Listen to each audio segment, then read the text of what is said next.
नमस्कार दोस्तों, सबसे पहले तो इस विशेष पत्रकार वार्ता में आपका बहुत बहुत स्वागत।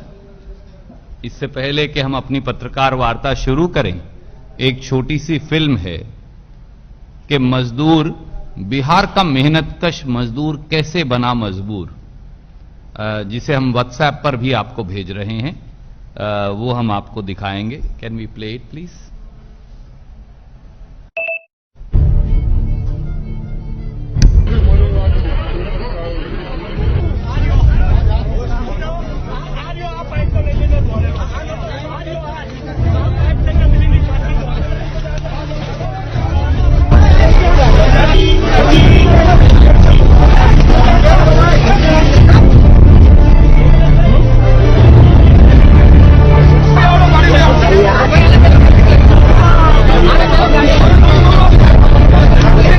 यूपी और बिहार आने वाले मजदूरों पर कुछ इस तरह बरसी है पुलिस की लाठियां। जी हां दोस्तों, जो लोग घर को आना चाहते हैं उन्हें इंतजाम नहीं किया जा रहा है और बदले में उन्हें इस तरह से दौड़ा दौड़ा कर पीटा जा रहा है। मार के जब भगाया तो पीछे रह गई ये साइकिलें जिसके जरिए वो यूपी और बिहार आ रहे थे, और वो साइकिल और टूटी चप्पलें। इससे जाहिर होता है किस तरह से जो है वो मजदूर का धैर्य अब जवाब दे रहा है। और देखिए किस तरह से चप्पलें बिखरी पड़ी हैं। अरे आप पहुंच जाएंगे, आप रोइए मत, पहुंच जाएंगे आप। अरे भैया रोइए मत, आप परेशान ना होइए, आप पहुंच जाएंगे घर ना। खा लीजिए, आप पहुंच जाएंगे, कोई बात नहीं, कोई दिक्कत नहीं होगी। मिला गाँव जाने का, शाम को कल मेरे समय के पैदल छोड़ दीजिए, हम लोग जैसा भी चला जाएंगे। वाले जो आ रहे हैं सब फटाफट जा रहे हैं। हम लोग बिहार के 5-5 दिन से यहाँ पर पड़े हैं, आगे तो हम जा ही नहीं रहे हैं सर।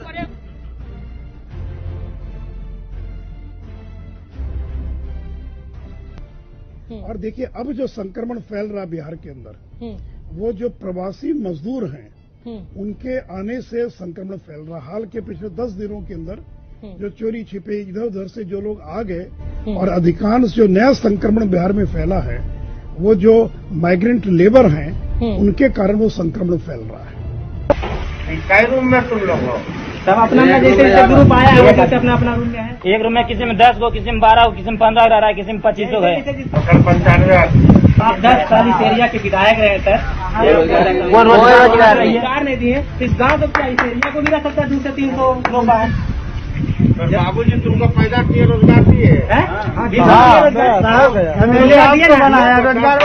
जो जहाँ है वहीं रुके रहे। ADG law and order Amit Kumar ने राज्य के सभी जिला अधिकारी, एसएसपी, एसपी को चिट्ठी लिखी जिसमें कहा कि कोरोना काल में जो मजदूर बिहार लौटे उनसे अपराध बढ़ने का खतरा है। लोगों को ये समझाया गया था कि भाई अभी आपको जहां है वहीं रहना चाहिए। आपको हम ये 4 तस्वीरें दिखा रहे हैं। देखिए कल रात ही 100 बसें रवाना हो गई थी। अब दूसरे खेप का इंतजार किया जा रहा है। जो फंसे हुए छात्र हैं वो राहत की सांस ले रहे हैं, लेकिन इस बीच बिहार सरकार ने एक तो मना कर दिया है। उन्होंने कहा है कि भाई हमारे छात्र यहां नहीं आएंगे, और राजस्थान सरकार को भी लॉकडाउन का पालन करना चाहिए। तो बसों से ही लोग आएंगे, हमारे पास कहाँ बसें हैं कि इतने राज्यों से लोगों को आना है। तो जो लोग आएंगे तो वो राज्य सरकारें उसकी व्यवस्था करेंगी। आत्मनिर्भर भारत।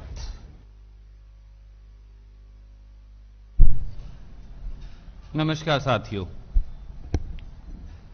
आपने देखा निरंकुशता, निर्ममता और बर्बरता की कोख से जन्मा है नीतीश और मोदी राज।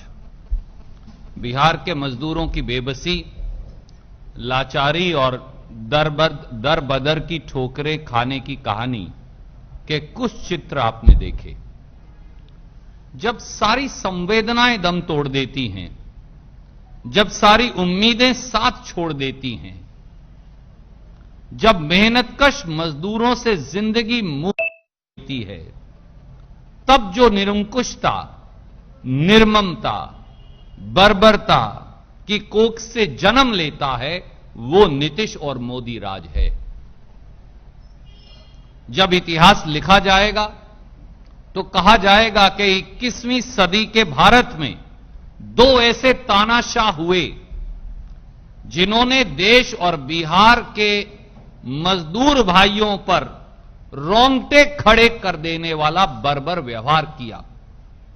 आइए सिलसिलेवार जानते हैं कि बिहार के मेहनतकश मजदूरों की दुर्दशा की व्यथा। पहला, नीतीश की नाकारा सत्ता और पलायन को मजबूर मजदूर।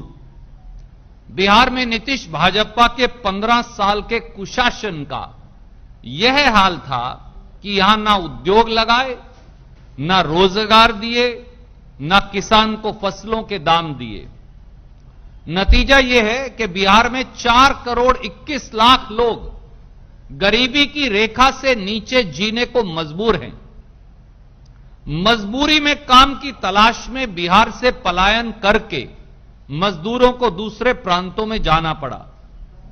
हाल में ही फरवरी 2020 में इंस्टीट्यूट ऑफ पॉपुलेशन साइंस उसने रिपोर्ट जारी की और खुलासा किया कि बिहार में 50% परिवार, चौंकिए मत, 50% परिवारों के लोग यानी बिहार के आधे लोग मजबूरी में अपना देश, अपना प्रदेश छोड़कर पलायन के लिए मजबूर हैं। क्या में कोई ऐसा दूसरा प्रांत है? क्या आप सोच सकते हैं कि किसी प्रांत के आधे लोगों में से परिवार के एक सदस्य को पलायन के लिए मजबूर होना पड़े? और इनमें भी अधिकतर संख्या कोसी के इलाके की और सीमांचल के इलाके की। सर्वाधिक पलायन पूर्णिया, दरभंगा, कोसी, मुंगेर, तिरहट, सारण इस इलाके से है। और यहां भी पिछड़े, अति पिछड़े, दलित, महादलित इनकी संख्या सबसे अधिक है। इस अध्ययन में यही पाया गया कि पलायन करने वाले 80% लोग भूमिहीन हैं। दोस्तों, 85% लोग 10वीं पास हैं और ये मजदूर अपना पेट काटकर औसतन 26,000 रुपये सालाना में बिहार में परिवारों को पालन पोषण के लिए भेजते हैं। 26,000 रुपया सालाना यानी मुश्किल से 2,200 रुपया माह। ये मैं नहीं कह रहा, ये वो सर्वे है पूरे बिहार का जो कह रहा है। वेदना ये है कि ये मजदूर भाई ना अपने परिवार को शिक्षा दे पाते हैं, ना उनके पेट को भोजन। दूसरा, नीतीश राज में, मोदी राज में अमीरों पर करम और मजदूरों के लिए ये राज बेरहम।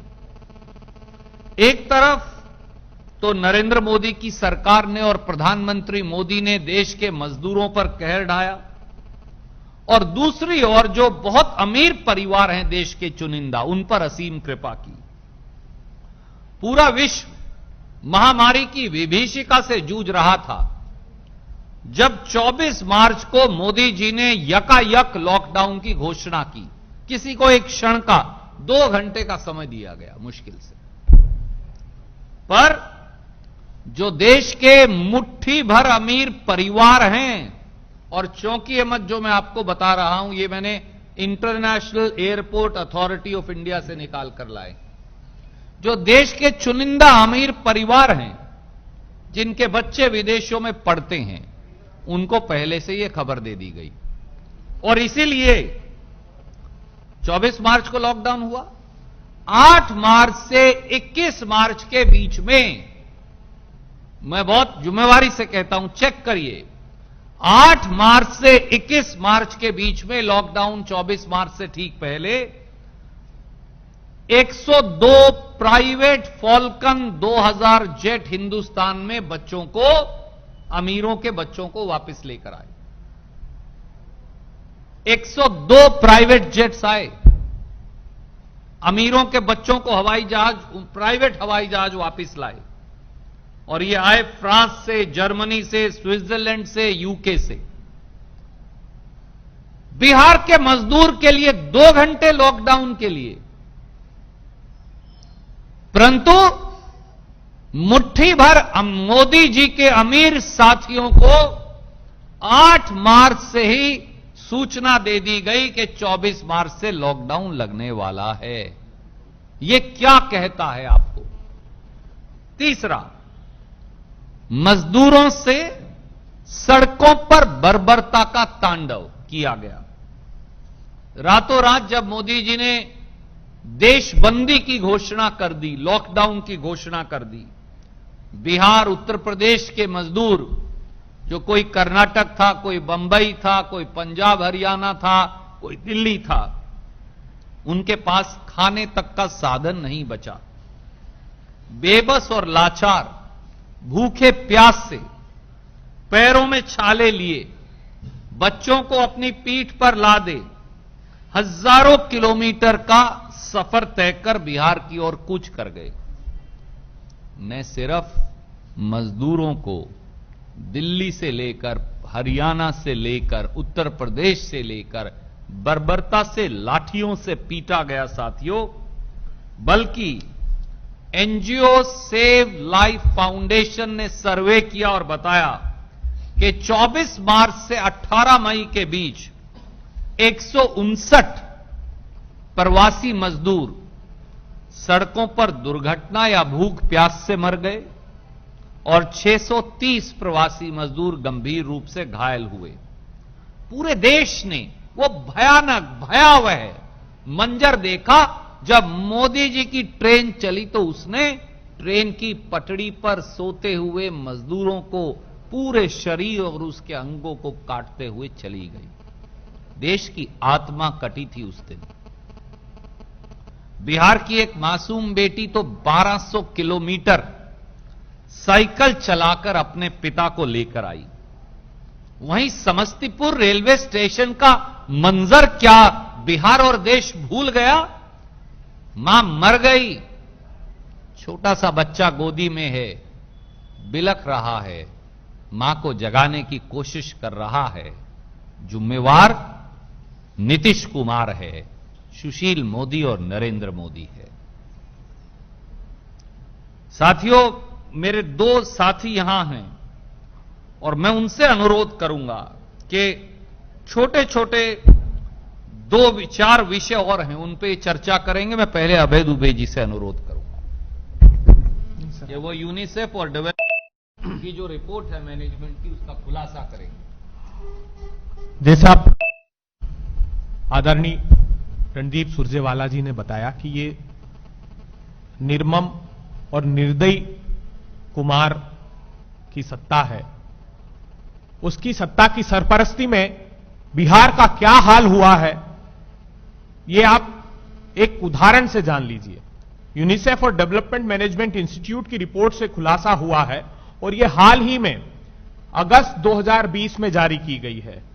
उसमें यह खुलासा हुआ है कि बिहार के आज भी 51% मजदूरों के पास, माइग्रेंट लेबर्स के पास काम नहीं है, उनके घर में खाने को दाना नहीं है। इतना ही नहीं, लगभग 40 लाख मजदूर जो बिहार में इस दौरान वापिस आए, जो बिहार की सरकार की वेबसाइट पर जिन्होंने अपना रजिस्ट्रेशन कराया है, उसमें से 48% परिवारों को सार्वजनिक वितरण प्रणाली के तहत ही सिर्फ अपर्याप्त मात्रा में उनको उतना राशन भी नहीं दिया गया जो प्रधानमंत्री जी बखान करते हैं कि मुफ्त में मैं अन्न योजना प्रारंभ कर रहा हूं। पहले दूसरे महीने में तो सिर्फ बिहार के, और एकमात्र बिहार है ये, जिसके 12% लोगों को वो मुफ्त अन्न योजना का लाभ मिल पाया था। इन प्रवासी मजदूरों में 29% ओबीसी हैं, 23% ईबीसी हैं, 20% शेड्यूल कास्ट के हैं और 3% शेड्यूल ट्राइब्स हैं।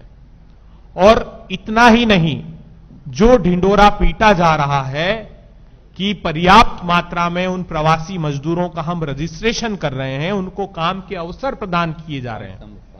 तो पॉइंट नंबर 5 में इस बात को हमने रेखांकित करने की कोशिश की है। ये हम नहीं कह रहे हैं, ये मोदी सरकार का खुद मनरेगा का पोर्टल कह रहा है, जिसमें 22 अक्टूबर की आंकड़े हैं कि 100 दिवस की अपेक्षा एवरेज सिर्फ 34 दिनों का काम दिया जा रहा है और लगभग 40,53,000 मजदूर बिहार में मनरेगा में जो पंजीकृत है, जिनका रजिस्ट्रेशन है, वो ऐसे हैं जिनको काम मांगने के बावजूद काम नहीं दिया जा रहा है।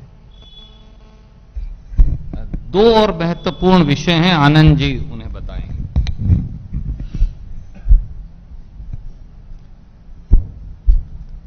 नमस्कार साथियों, आपने सुरजेवाला साहब की और अभय दुबे जी की बात आपने सुनी।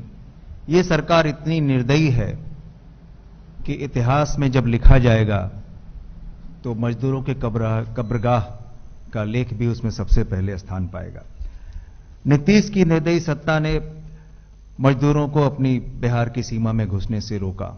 दो बातें कही आपने देखा हुई वीडियो में सुशील मोदी जी ने। एक तो पहले घुसने नहीं देंगे क्योंकि घुसने से यहां चोरी बेईमानी बढ़ेगी और साथ ही साथ यहां घुसने से संक्रमण भी बढ़ेगा। यहां पे जब सैकड़ों किलोमीटर दरबदर की ठोकरें खाकर मजदूर बिहार पहुंच रहे थे, नीतीश कुमार ने रातों रात यह फरमान जारी कर दिया कि इन मजदूरों को बिहार में घुसने नहीं दूंगा। बिहार की सीमा पर आए मजदूरों को बर्बरता से लाठी और डंडों से पीटा गया। इतना ही नहीं, बिहार के जो छात्र दूसरे प्रांत में रह रहे थे, पढ़ रहे थे, उनके आने पर सुशील मोदी ने रोक लगा दी। सारे देश से जो राज्य सरकारें हैं वो बसें वहां भेज रही थी, लेकिन यहां से एक भी बसें नहीं गई और उल्टे कहा गया कि इनको आने नहीं दिया जाएगा। जबकि भाजपा के नवादा के विधायक का कोटा जो बच्चे पढ़ रहे थे वहां पे उनको विशेष अनुमति दी गई बिहार लाने के लिए। क्वारंटाइन सेंटर जब हमारी माननीय राष्ट्रीय अध्यक्ष श्रीमती सोनिया गांधी जी ने अनाउंसमेंट किया कि मजदूरों को उनके घर वापसी का खर्च जो है कांग्रेस पार्टी उठाएगी, तो इसके बाद उनको शर्म आई। तो जब वापस आए मजदूर, वहां पे कोई पैदल चल के, कोई किसी तरह से, कोई रिक्शे पे, कोई ठेले पे, कोई साइकिल पे, ये सब आप लोगों ने देखा, आप ही लोगों ने दिखाया, पूरी दुनिया को भी दिखाया, उसको कोई भूल नहीं पाएगा। तो उनको क्वारंटाइन सेंटर में रखा गया। क्वारंटाइन सेंटर की दुर्दशा इतनी थी कि 21 दिनों क्वारंटाइन सेंटर में रखने की मजबूरी तो उनकी हो गई, लेकिन सीमांचल सहित पूरे समूचे प्रदेश में 2500 क्वारंटाइन सेंटर जो बनाए गए थे, उसकी व्यथा मजदूरों ने बताई कि यहां हमारे साथ जानवरों जैसा व्यवहार होता है। आपने पढ़ा होगा कि मुजफ्फरपुर में दीवारें फांद के क्वारंटाइन सेंटर से लोग भागे क्योंकि वहां सुविधा नहीं थी। सिर्फ थोड़ा सा अनाज उबला कर दिया जाता था, पीने के लिए पानी की व्यवस्था नहीं थी, शौच के लिए जगह नहीं था, कहीं शौचालय नहीं था और कहीं सोने के लिए बिस्तर नहीं था। जब पूर्णिया, अररिया, किशनगंज सहित कोसी और सीमांचल क्षेत्र के लगभग 1 दर्जन जिले के मजदूर घबराकर क्वारंटाइन सेंटर छोड़ के चले गए, तो नीतीश कुमार की पुलिस ने उन्हें बर्बरता से पीटते हुए फिर उन केंद्रों पर ले आई। तो साथियों, मैं सिर्फ सर से आग्रह करूंगा कि इसकी समाप्ति करें। सर, शुक्रिया आनंद जी। तो दोस्तों, आपने देखा ये कैसी सरकार है, कैसे निर्मम है आप नीतीश कुमार, और कैसी बर्बरतापूर्ण व्यवहार है आपका सुशील और नरेंद्र मोदी जी। मजदूर पलायन के लिए मजबूर, 50% परिवारों के पास काम नहीं, 2000 रुपया घर बेचकर काम चला रहे हैं। अमीरों के बच्चे जहाज से 25 दिन पहले मजदूर को 2 घंटे, या आज तक कभी किसी ने बताया नहीं, इसका खुलासा पूर्णिया की धरती पर पहली बार हो रहा है। मजदूरों से बर्बरतापूर्ण व्यवहार, यूनिसेफ की रिपोर्ट में जो बताया गया वो अपने आप में चौंकाने वाला है। हम नहीं कह रहे, ये यूनाइटेड नेशंस कह रहा है दुनिया का कि 51% मजदूरों के पास काम नहीं, मनरेगा में काम नहीं। क्या आप अंदाजा लगा सकते हैं, 41 लाख 40 लाख 53,000 मजदूरों को एक दिन का काम भी नहीं दिया गया। एक दिन का, मैं नहीं कह रहा, भारत सरकार का वेब पोर्टल कह रहा है मनरेगा का। और जैसे सुशील मोदी जी और नीतीश जी का हमने बयान देखा, नहीं आ सकता बिहार का मजदूर अपने घर वापस। क्यों? क्या आप घर वापस आने के लिए भी नीतीश बाबू और सुशील मोदी की परमिशन लेनी पड़ेगी? अपने गांव लौटने के लिए भी अब भाजपा और जदयू की परमिशन लेनी पड़ेगी।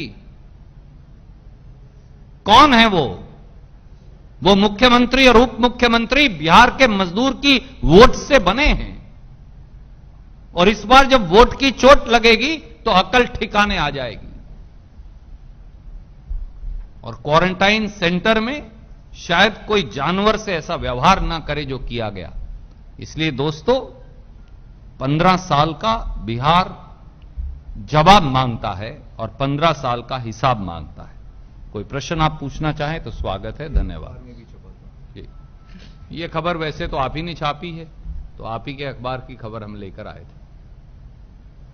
हम आपको फिर भी व्हाट्सएप किए देंगे और शासन की कॉपी भी भेज देंगे जिसमें क्राइम बढ़ने का जिक्र किया है। ऑर्डर। कोई प्रश्न आप पूछना चाहें तो you are more than welcome. मेरे साथी doctor Nasir Hussain member of parliament भी आए हैं। शबीर जी हमारे बहुत वरिष्ठ नेता हैं, वो भी आए हैं। मैं उन दोनों का भी स्वागत करता हूं। Thank you. ये हम आप प्रेस रिलीज की सॉफ्ट कॉपी भी और हार्ड कॉपीज भी दोनों अभी आपको देते हैं।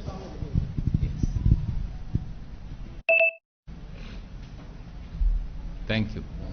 आप सबों से आग्रह है कि आइए हमारे साथ थोड़ा अल्पाहार करें, चाय पिए।